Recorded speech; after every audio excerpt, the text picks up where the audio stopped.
እማሆይ መባጽዮን የገዳምን ሕይወት ከጀመሩ 40 ዓመት ሞላቸው።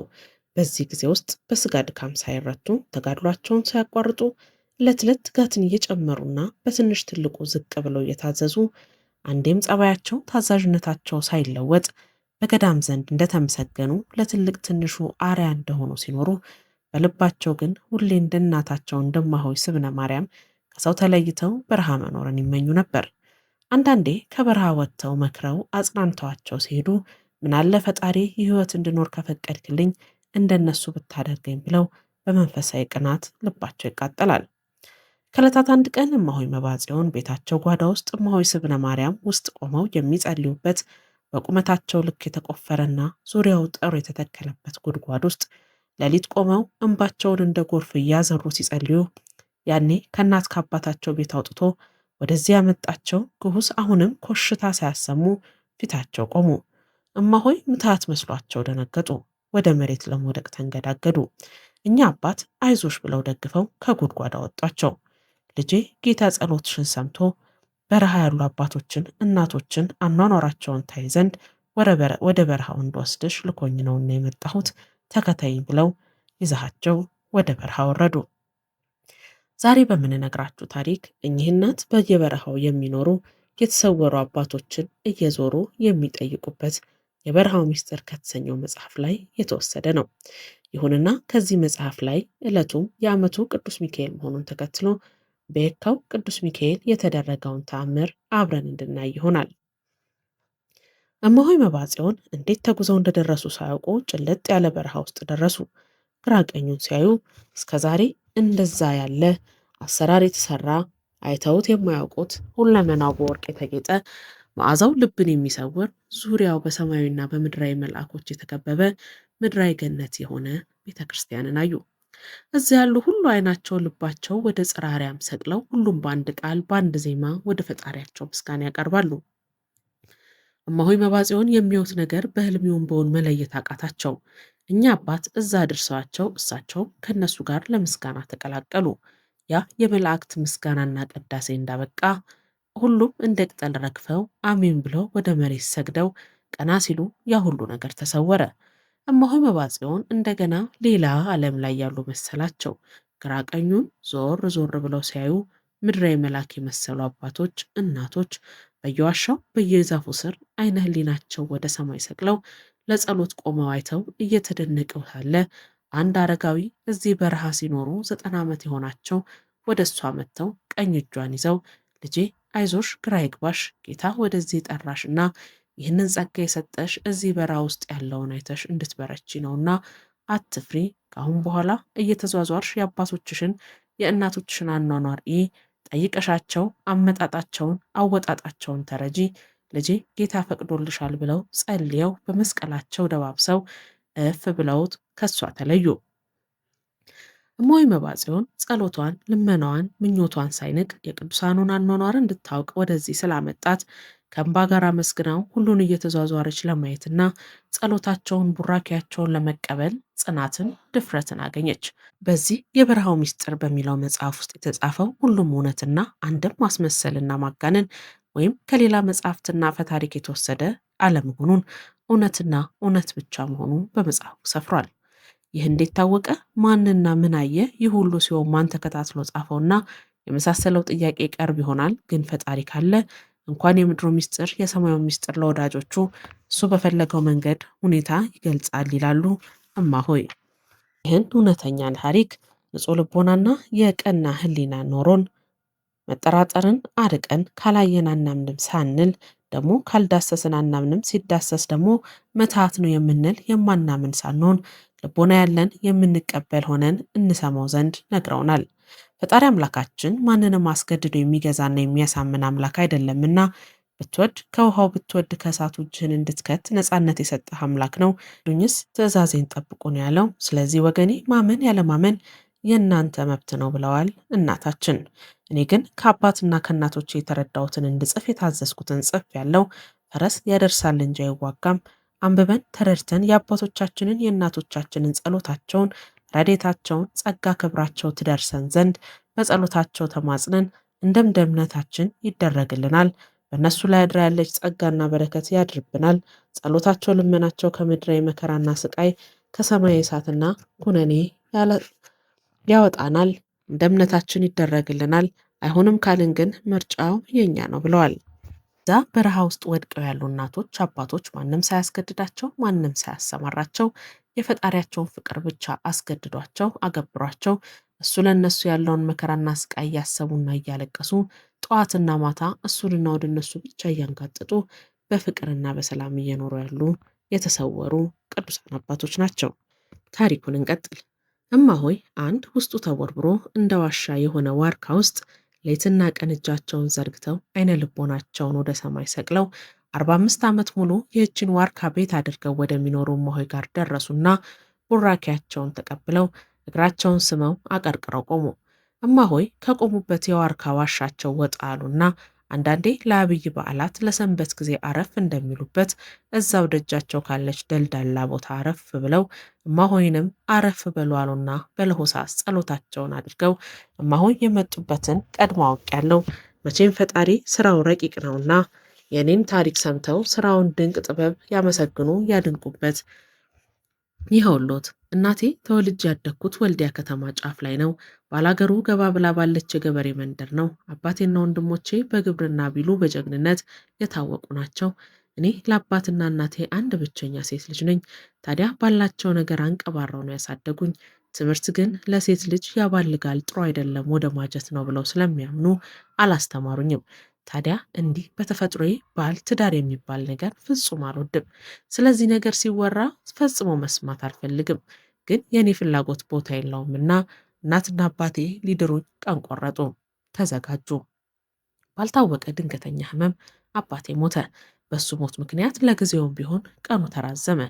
ታዲያ የአባቴ ትልቅ እህት ራቅ ወዳለ ቦታ ትኖር ስለነበር የአባቴን ሞት የሰማችው ከ15 ቀን በኋላ በመሆኑ ዘግይታ መጣች። አርባው ተቃርቦ ነበርና ለአርባው ስራ ሁሉም ደፋ ቀና ይላል። እኔ አክስቴ ከመጣች ጀምሮ የሚገርመኝ ነገር ነበርና ለአርባው ስንዴ እየለቀመች ወደምታንጎራጉሮ አክስቴ ጠጋ ብዬ አክስቴ ይሄ ራስሽ ላይ ያለው ኮፍያ ለምን አደረግሽው? ሴት ኮፍያ ያደርጋል እንዴ ብዬ ጠየኳት። አክስቴ ከልቧ ሳቀችና የኔ ልጅ የዋኋ ይሄ ኮፍያ አይባልም ቆብ ነው የሚባለው። እኔም ቆብ ምንድን ነው አልኳት። አክስቴም ቆብ ማለት ባሌ የማታገባ ወይም ሚስት የማያገባ የሚያደርገው ነው። እኔም ባሌ ስለሞተብኝ ዳግም ላለማግባት መነኮስኩኝ አለችኝ። እሷም በገባትና እኔንም ይገባታል ባለችው አነጋገር ባሌ ያልሞተበትና ያላገባ አያረገውም አልኳት። ዋናው የሚያደርገው ድንግል ነው ልጄ። እኔ እኮ ባሌ ሲሞት ወንድ ሲያስቸግረኝ ነው ቁርጣቸውን ይወቁ ብዬ ያደረግኩት አለችኝ። ደስ አለኝ። በቃ ይሄን ቆብ አግኝቼ ባረግ አግቢ አልባልም ብዬ ተስፋ አደረግኩ። አክስቴ ይህን ቆቤት ይገኛል ወይስ ጨርቅ ተሰፍቶ ብቻ ማድረግ ነው አልኳት። አክስቴም ሳቀችና ማንም ሰው ጨርቅ ሰፍቶ አያደርገውም። ይህን ለማግኘት ደብረ ሊባኖስ ገዳም ወይም ሌላ ገዳም ተካሂዶ ነው መነኩሴዎች የሚያደርጉት አለችኝ። ወደዛ እንዴት ይኬዳል ስላት እንዴ ምን ነው ልጄ ጥያቄ ያበዛሽ አማረሽ እንዴ ብላ ቀለደች። ምን አለበት ስላት ብላ ስቃ ልጄ ይሄ ላንቺ አይሆንም፣ አንቺ አግብተሽ ወልደሽ የልጅ ልጅ ለእናትሽ ለእኛ ታሳያለሽ ብላ ጥላኝ ሄደች። እኔ ከዛን ቀን ጀምሮ ይህንኑ ሳብሰለስልና አክስቴ ሳትሄድ ስትተኛ ስለምታወልቀው ልሰርቃት ዘዴ ስፈልግ ሰነበትኩ። ለአርባው ከሰፈር ልጃገረዶች ጋር ውሃ ልንቀዳ ወንዝ ወርደን እዛ ወንዝ ላይ እንደ አክስቴ ቆብ ያደረጉና አደፋ የለበሱ ወንዶች ሴቶች ልብሳቸውን ያጥባሉ። ታዲያ ሳያቸው ልቤ ተከፈለ። ከልጆቹ ቀደም ብዬ እንስራዬን ሞላሁና ቶሎ ወደ ቤቴ ተመልሼ ማንም ሳያየኝ ባሳቻ በር ወጥቼ እንደ ወንዙ ሰው እንዳያየኝ እየተጠነቀቅኩ በረርኩኝ። ስደርስ ልብሳቸውን አድርቀው ዕቃቸውን አዝለው ሲነሱ ደረስኩና ወዴት እንደሚሄዱ ስጠይቃቸው ወደ ጊሸን ማርያም በእግራቸው እየተጓዙ መሆኑን ነገሩኝ። እኔም በስንት ልመና አብሬያቸው ጉዞ ቀጠልኩ። ሌት ተቀን ተጉዘን ደረስን። በቃ እዛው ጊሸን ማርያም መልኩሼ 9 ዓመት ቆየው። አንድ ቀን ሌሊት አንድ ከእግር እስከ ራሳቸው በፀጉር የተሸፈኑ አባት ቤተ ክርስቲያን ሰዓታት ቆሜ ሳለ ጠሩኝና ተከተይኝ አሉኝ። እኔም ተከተልኳቸው። በቃ በየትኛው መንገድ እንዴት ሆኜ እዚህ እንደደረስኩ አላቅም። ይኸው እዚህ በረሃ ከመጣው 45 ዓመቴ ከፈጣሪና ከቅድስት እናቱ ጋር በሰላምና በፍቅር እየኖርኩ ነው። እናቴ እዚህ በረሃ ላይ መኖር እንዴት ያስደስት መሰሎት! ሰላም፣ ጸጥታ፣ ፍቅር አለው። ጌታን ሁልጊዜ እያዩና ቃሉን እየሰሙ በሱ እየተባረኩ ነፍስና ስጋን እያለመለሙ የሚኖሩባት ዓለም ይቺ በረሃ ብቻ ናት። እሱ ውስጣዊና ውጫዊ ደስታችንን በመላው አካላችን ላይ እያበራ እማሆይ ጎንበስ ብለው እናቴ በጸሎቶት አይርሱኝ፣ በረከቶ ይደርብኝ፣ ድርብ ሆኖ ያገኘኝ ብለው በረከታቸውን ተቀብለው እግሮቻቸውን ስመው ሄዱ። ከፀጉራቸው ርዝማኔ የተነሳ እንደ መጎናጸፊያ አጣፍተው ለብሰው ከፊት ከኋላ ከቀኝ ከግራ ደግሞ መደገፊያ የሌለበት ባዶ ቦታ ጠፍጣፋ ድንጋይ ላይ ቆመው ሌት ተቀን ክረምት ከበጋ እዛው ሳይለዩ የሚጸልዩና በእግራቸው ዙሪያ 3 አንበሳ 3 ነብርና 3 ጅብ ወደ ከበቧቸው እማሆይ ጋር ስደርስ እንስሶቹን ፈርቼ ቆምኩ። እማሆይ ለጸሎት የዘረጉ እጆቻቸውን አጥፉና እንስሶቹን ልጆቼ እስቲ ፈቀቅ በሉ ሲሏቸው እንስሶቹ ቀና ጎንበስ እያሉ እየተቅለሰለሱ ተነስተው ትንሽ ፈቀቅ ብለው በቆሙ። እማሆይ አይዞት አይፍሩ ይምጡ አሉ ወደ እማሆይ እያማተቡ። እማሆይ ፍርሃታቸውን ገለል ብሎ ወደ እማሆይ ቀረቡና እግራቸውን ስመው ቡራኬ ተቀብለው አቀርቅረው ቆሙ። ይቀመጡ እናት ያሉና እሳቸው ቁጭ ብለው እኔን ኃጢአተኛዋን እንድትጎበኙኝ ወደ እኔ ላኮት አምላክ ክብረ ምስጋና ይግባው በእርሶ መጎብኘት ባርኮኛል ብለው ታሪካቸውን ጀመሩ። እኔ ድሃ የድሃ ድሃ ከሚባል ቤተሰብ የተወለድኩ ነኝ። ታዲያ እናት አባቴ የገንዘብ እንጂ የሰው ድሃ አልነበሩም። ልጆቻቸው 14 ነን። አባት እናታችን የሚያስተዳድሩን በቀን ስራ በመስራት በልመና ነው። እኛም እየለመንን ያገኘነውን ተካፍለን በልተን ያገኘነውን ቦታ ተቃቅፈን መተኛት ነው። ከሁሉ ነገር ፍቅርና ሰላም ስላለን በኑሯችን ሁላችንም ደስተኞች ነን። እኔ አንድ ቀን የቅዱስ ሚካኤል ዓመታዊ በዓል ስለነበር ለልመና ወደ የካ ሚካኤል ሄድኩኝ። መቼም የሰው ብዛት ከእስከ የለውም። ልክ ታቦት ወጥቶ መዞር ሲጀምር እንደ ወርቅ የሚያንጸባርቁ ክንፎች ያሉት ከሰማይ እየበረረ መጣ። 3 ጊዜ መላውን ቤተ ክርስቲያን ከዞረና ከባረከ በኋላ ክንፉን እያማታ ታቦቱ ላይ ካረፈ በኋላ እዛው ከቆመበት መሃል አንድ መነኩሴ አባትና 2 ሴቶችን በክንፉ ተሸክሞ ሲበር እኔንም አልኩኝ። እጆቼን ወደሱ ዘረጋው። ፈገግ አለና ነይ ብሎ ከነሱ ጋር ተሸክሞኝ በረረ። የሚገርመው እዛ ቦታ ላይ ያለ ሁሉ ይህንን ነገር ከኔ በቀር ማንም አላየም። ሁሉ ሰው ይዘምራል፣ ያመሰግናል፣ እልል ይላል። በቃ ይዞን በሮ እዚህ በረሃ ውስጥ ጥሎን ሄደ። እኔ ያኔ ዕድሜ 12 ዓመት ነበር። ከዛ እኛ ጋር ከመጡት መነኩሴ እኔና 2ቱን ሴቶች አይዟችሁ ብለው ሲያጽናኑን ሲጸልዩልን እዛው አደርን።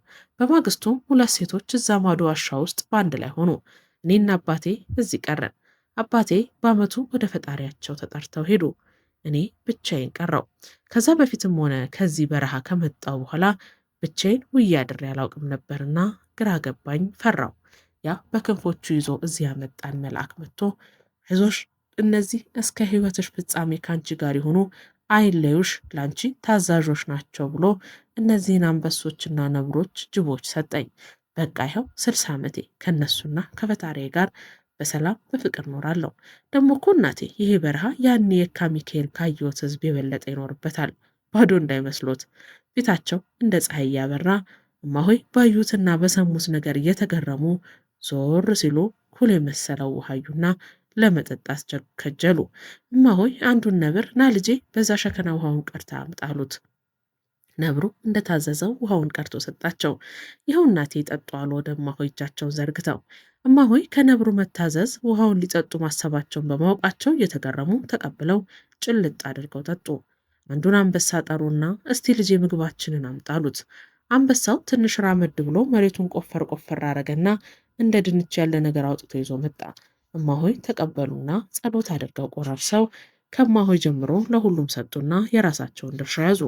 እማሆይ ተቀብለው ልጄ በቃሽ ተነሺ፣ ወደ እኔ ላከሽ ፈጣሪ ነው። ዛሬ ያየሁት ህልም ረቂቅ ነው። ፈጣሪ ስለ አንቺ ሁኔታ ገልጾልኛል። ታሪኬን ሁሉ ሳልደብቅ ላጫውትሽ አዞኛል። ተነሺ አሏቸው። የመልአኩ ረድኤትና በረከት የክርስቶስ ፍቅር ከሁላችንም ጋር ይሁን።